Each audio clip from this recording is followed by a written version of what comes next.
Hello friends, back we are with the screencast and we are about to continue working on our search functionality. So far we have a failing acceptance test, so I'm gonna go ahead and run it, and we have that one failing because the search was not implemented, and now we have it failing for the right reason. So we are about to start working on the searcher over here. But just before we start doing that, I would like to quickly go ahead and check our sequence diagram to see approximately what we have imagined about the searcher. So essentially we have to establish this communication between the searcher and a component that will do the validation of the query, and afterwards it should talk to a repository where it's gonna be passing the query to do the actual search. So let's go ahead and start doing this. So first of all, I'll start by writing a test for the searcher.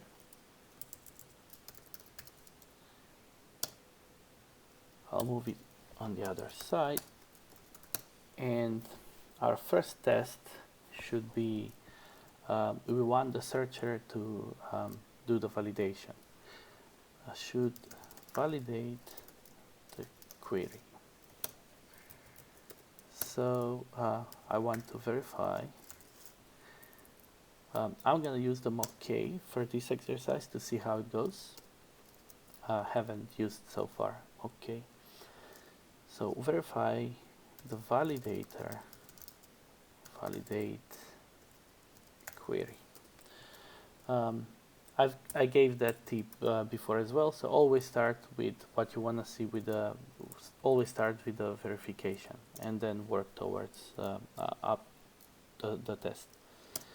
So the query would be something like it's completely irrelevant. What's the query at this moment? So we need a validator. I'm gonna make it a property. Oops, that's not a type that I have. So let's create class for it, and I'll move it on the other side to have to look at that. So in mock K we have something that is relaxed mock. In order to make that work, we need to also extend with mock K. So yeah, there is exception and extension. Make sure you use the extension. Okay, and we need a validate method now. Let's go ahead and create it. It's important to leave this to do here, which actually throws an exception when we call it. We'll see later why. And now we need the trigger. So this should happen when we call search on the searcher with the query. Let's go ahead and create the searcher. That one also is gonna be a searcher.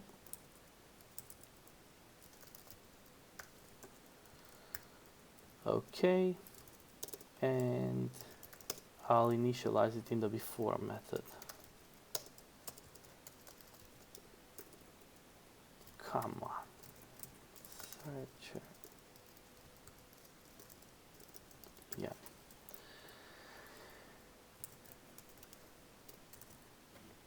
Let's run.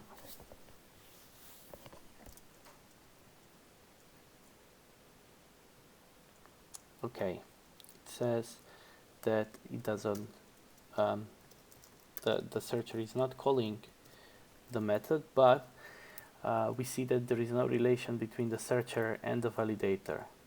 So what I'm gonna do, I'm gonna go ahead and pass the validator in the constructor of the searcher, and also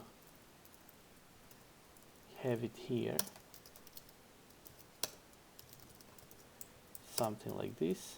So essentially I'm injecting the validator, and now if I run, I want to see the same failure.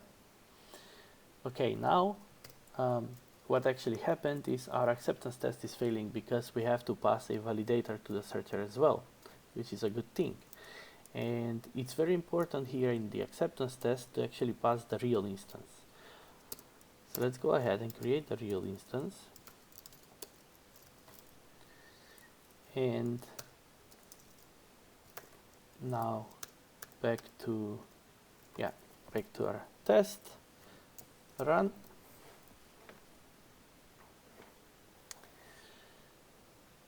Cool.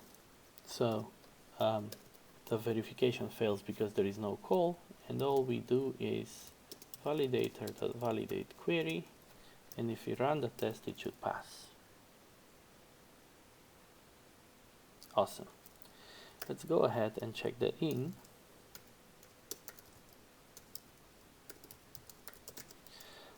The searcher validates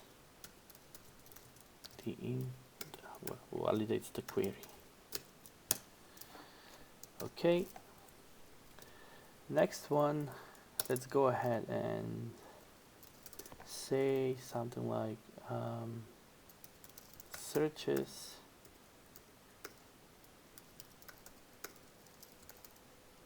the repository.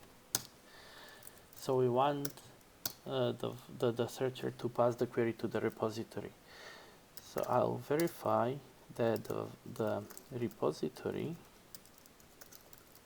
search is called with the query, and the query is again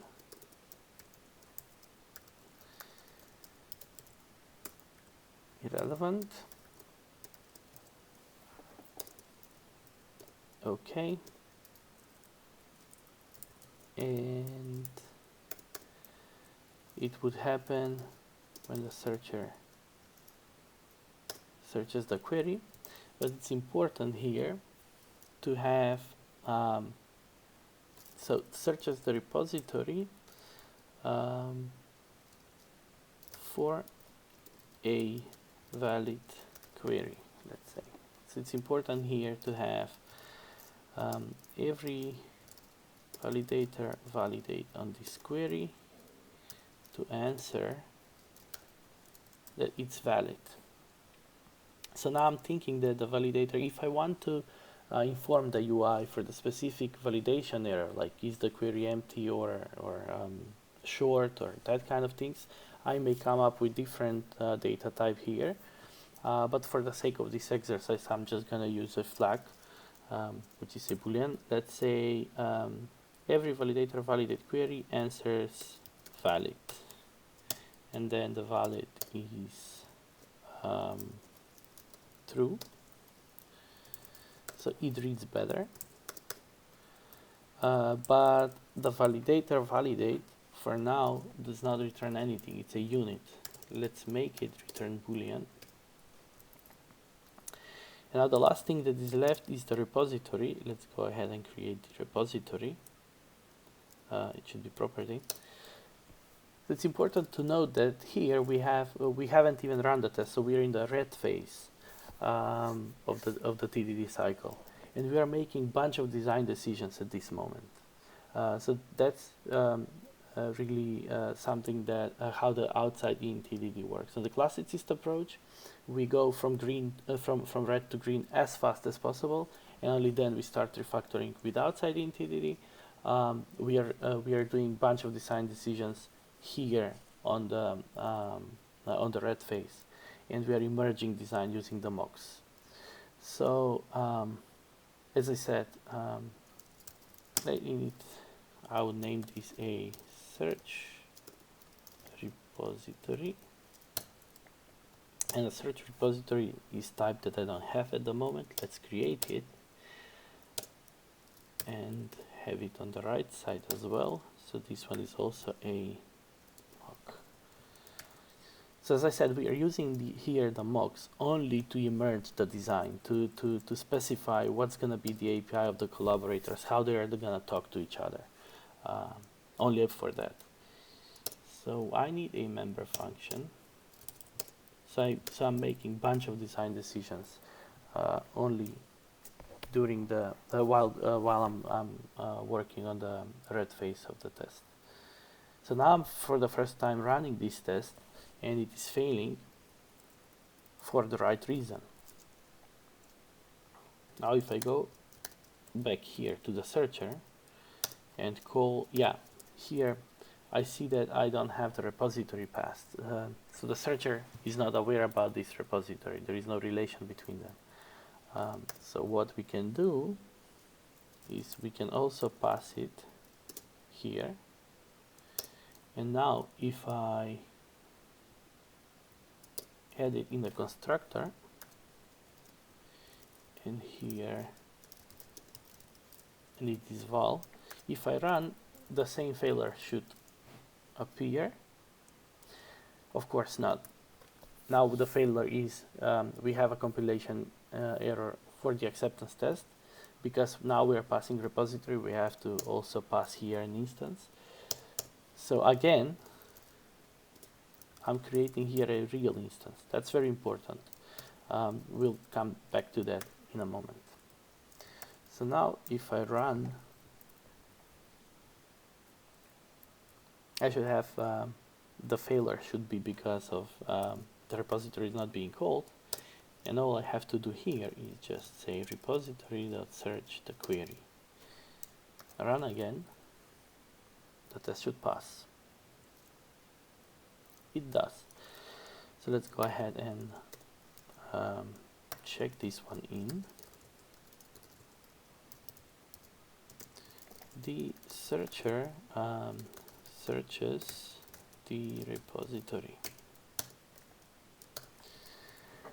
Okay, and also we don't want to search the repository when the query is not valid, so we don't want to waste a call. So let's say searcher searches, well, does not search the repository for an invalid query. So we want to say verify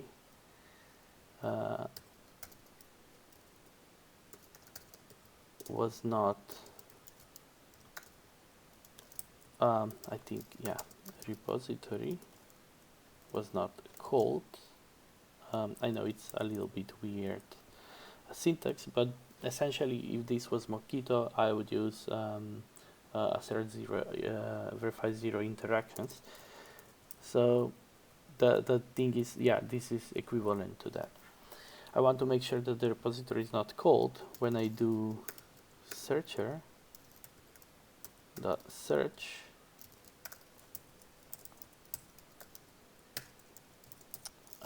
query.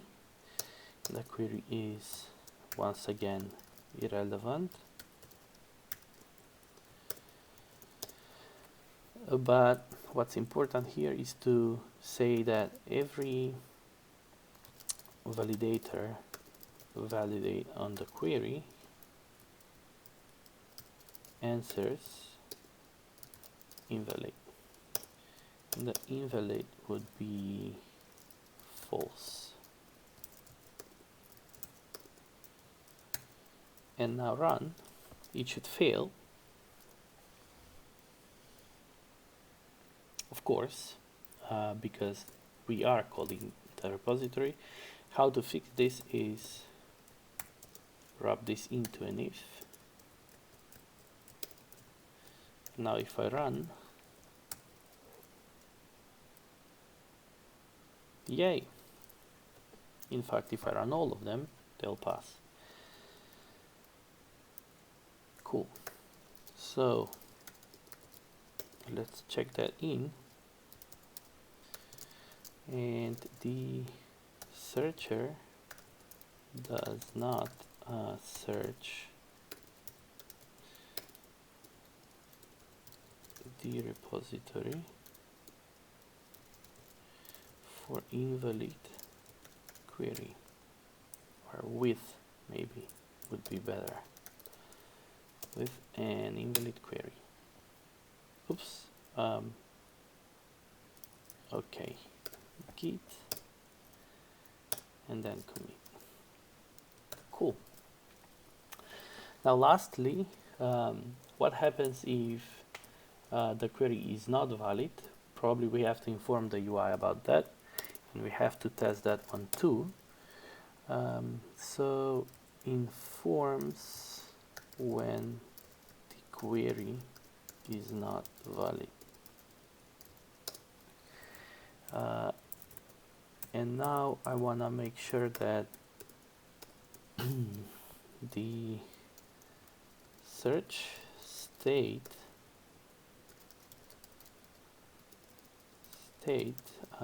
invalid query is the searcher live data value.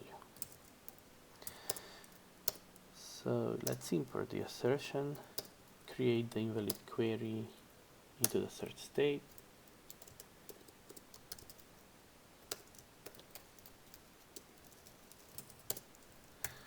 Cool. And basically I'll borrow all this here and run. This one will fail. Right. So let's make that work.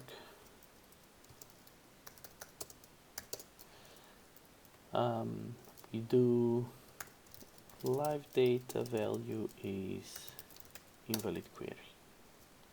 Let's run.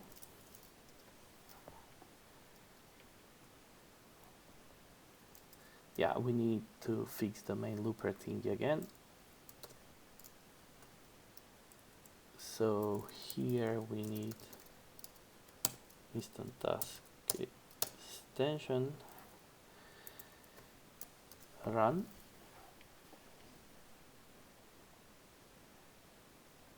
Cool. All our tests now are working. Let's check this in again. Commit. The searcher informs when the query is invalid. Cool. So one thing I want to point out at this moment is that here we did a bunch of tests which are verifying behavior. So this thing here is a behavior. So because essentially everything that this searcher does is just talking to collaborators. It just passes the calls to the validator and to the repository, and that's actually the behavior that I want to verify. If I change this behavior, I want a failing test for it. For example, if I decide to not validate the query or that kind of things, if I do that change here in the production code, I want to be informed about that, and I want to change the tests then. So it really makes sense to me to do this check. On the other hand, we have the acceptance test that does the state check, and that's really important here because as we go on, for now, for example, we can test each class using mocks in isolation. That's fine when we are, and we might think about all the cases and catch all of that.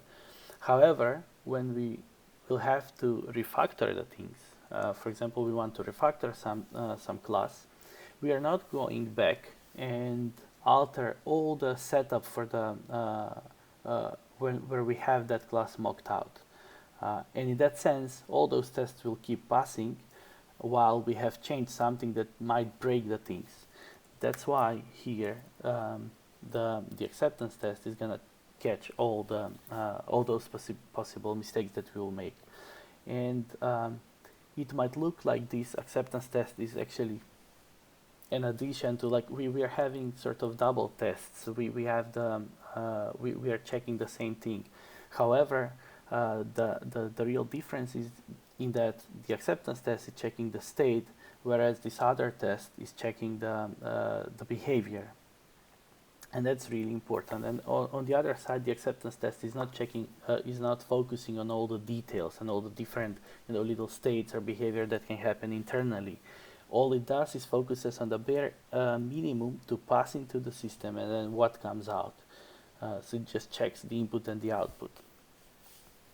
All right. So let's see here.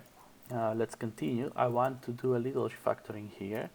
Want to essentially move this out here, and then do this little cleanup, so the tests are gonna look, better. So I'm gonna have those here.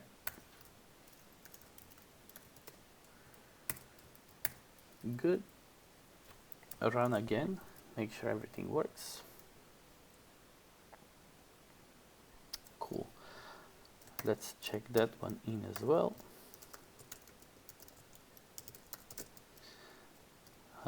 Improved the test by removing duplication. Nice. So now, how do we continue? Where do we continue? We go back to our acceptance test and we run it. We use this acceptance test now as a North Star. It tells us where to continue, what's next to be working. So that's why here we use real instances. We don't use mocks here. It might be very, rare cases when we need a mock or a different type of test double to be used here in the acceptance test. Think about, some collaborators that might have some element of randomness in there, like, I don't know, dealing with time or dates, or dealing with some sort of UUID or ID generators and that kind of things. In that case, we might need to have something like, a substitute for or a test double. But most of the time, we just need real instances here. And the essence is that, as I said before, to make sure that the system works with the real stuff, with the real things. Now it tells us that we have to continue with a validator and to do the validation. Basically, we have to work on that one, and I think we can do that pretty fast. So let's do it in this video, and then we are gonna wrap up. So let's create a new test. The validator should move it on the other side. So what I would essentially start is like doing baby steps, just make sure it returns false and then true, and then do the triangulation and all that. However, here I just want to make a little bigger step, because I know in which direction. This is sort of very simple algorithm, right? I know where I want to go, so I'm just gonna go a bit bigger step here. So let's do parameterized test, and the value would be something like, yeah, I'm gonna work on the value a bit later. So should inform when the query is valid. So we are gonna have the query, which is gonna be a string, and we are gonna have the is valid, which is gonna be a boolean. So we want to make sure that the validator validate query is valid. Let's create the validator instance, and then we need to do this setup here. So I want to check an empty query should not be valid.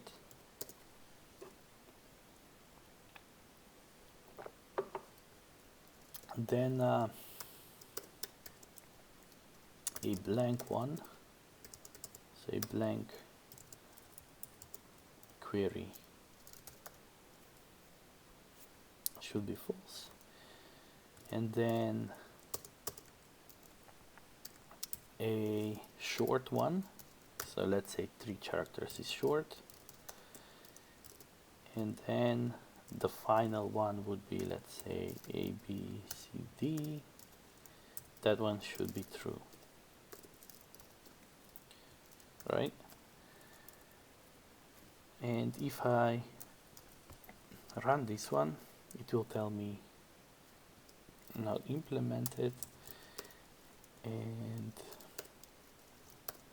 what I need here is return query trim is not blank,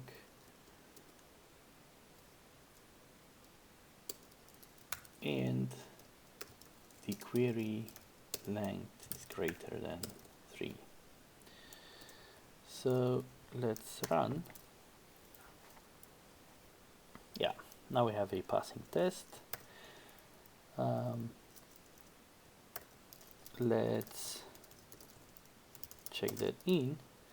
The validator validates the query,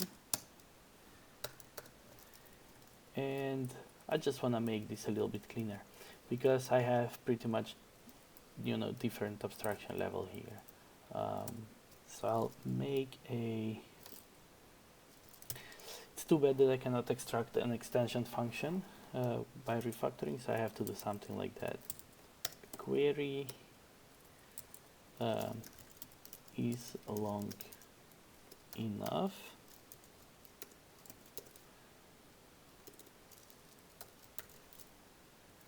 then I don't need the query, I need this, so something like that,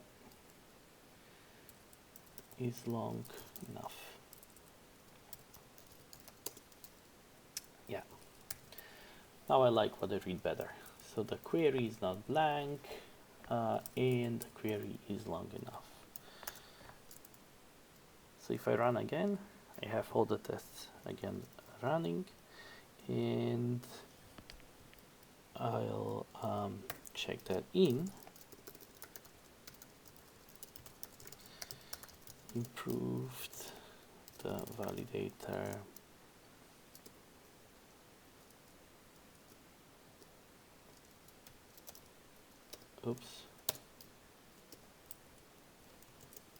is not blank. Yeah, and then let's don't commit this one, but add now, and then improved validator code. Alright, let's run once again to make sure. Okay, and now back to our acceptance test, run to see where to continue. So it says that perform search on the repository is not working, and that's where we're gonna continue the next video. I think it's enough for this one. Thank you very much for the time and the attention. I'll catch you in the next one. Bye.